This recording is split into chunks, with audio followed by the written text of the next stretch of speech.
Hi, my name is Christina, and my presentation is on making a difference.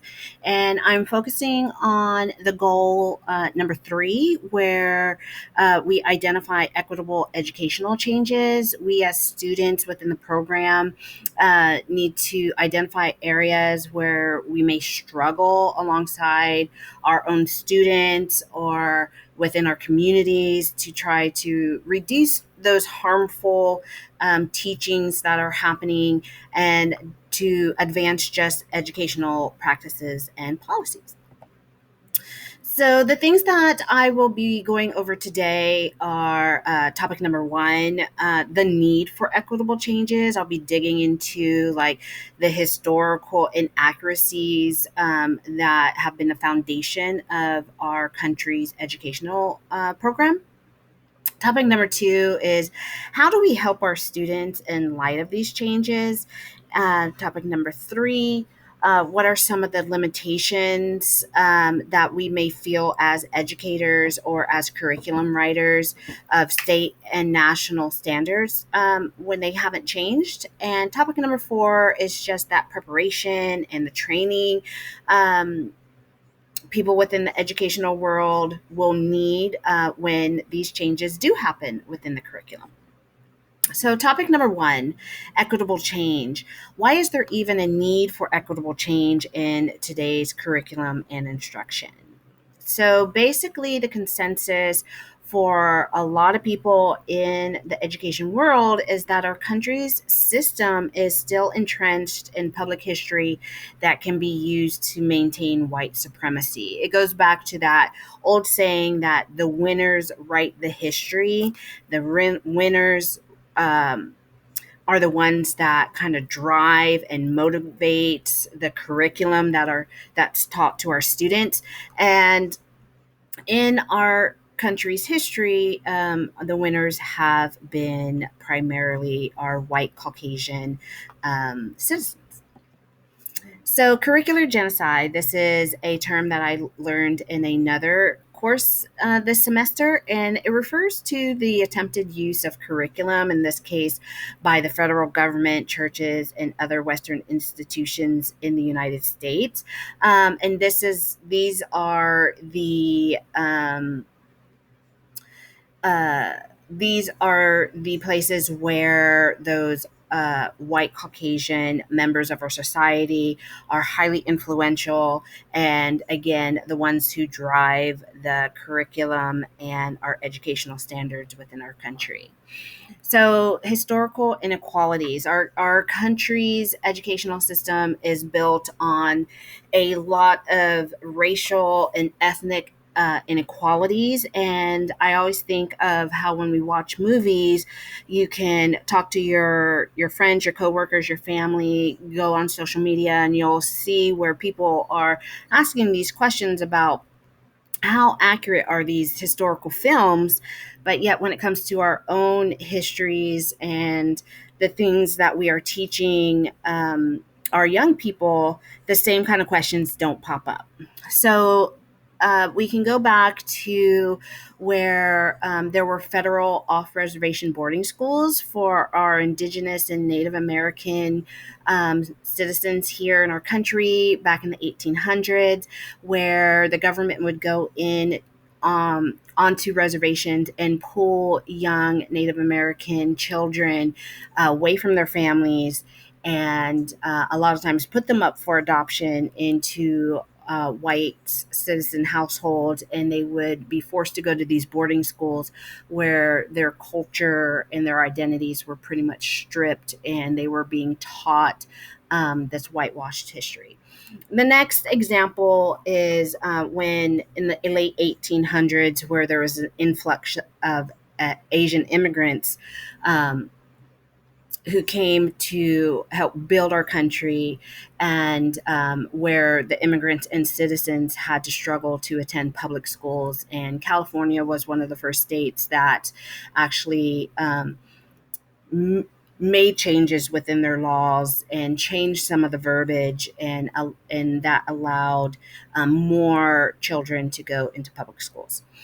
Restrictive Mexican American curricular discourse in the early to mid 20th century. This actually should say current, because here in the state of Texas, within just the past 3, 4, 5 years, there was a battle here in Texas where educators were asking for a Mexican American studies class here, and they had to go up against TEA and the State Board of Education to try to get this course um, allowed in the state of Texas. And there were a lot of battles. There were some losses, but they came out on top. And now there's Mexican American studies courses available in public schools. And then the last one is the ideological discourse of anti Blackness in the predominantly white histories. This goes again back to that idea of the winners write the history. And our country was founded on the backbone of slaves, and they are not given the justice that they deserve within our histories. Now, topic number two, needs of the students. So, how can teachers meet the needs of the students in light of our country's educational inadequacies? So, in order to help our students, we teachers need to be able to use the social justice lens. They need to be able to feel like they have the freedom to look at our students equally, and not, and be able to teach them all equally. Teachers need to have that desire to change. And so students really need to have those educators who want to change the curriculum and not just continue to go by rote and continue to use this antiquated educational standards that we have. Content knowledge. Educators should want to improve their own knowledge of their content and really start digging into the facts and the accurate historical events that have happened, so that those truths bleed into the curriculum of our public schools, not just in history, but all across all content areas.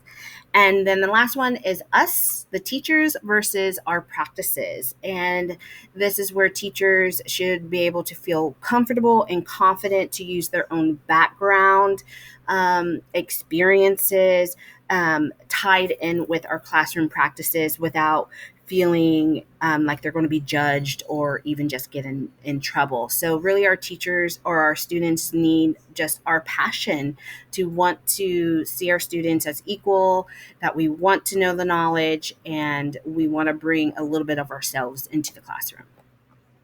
So, what do our students need? They really need safe environments, and we can achieve this by having a diverse, equitable, and inclusive classrooms where, yes, all students are different, but they need to feel accepted. Teachers need to become the researchers. We need to be able to ask those questions and find out the truth. And then the students really need strategies that work. They need to know that they have a voice, and when we are having discussions, that those voices and their differences will be heard within our classroom and not be shot down. Limitations. This is when we acknowledge that our state and national standards have not changed yet. So, how do we proceed in making these curriculum changes when the big guns have not yet decided to make those changes across the board? So, step one, supportive administration, either at the campus level or at a district level. That support will really go a long way. Step two, teacher collaboration.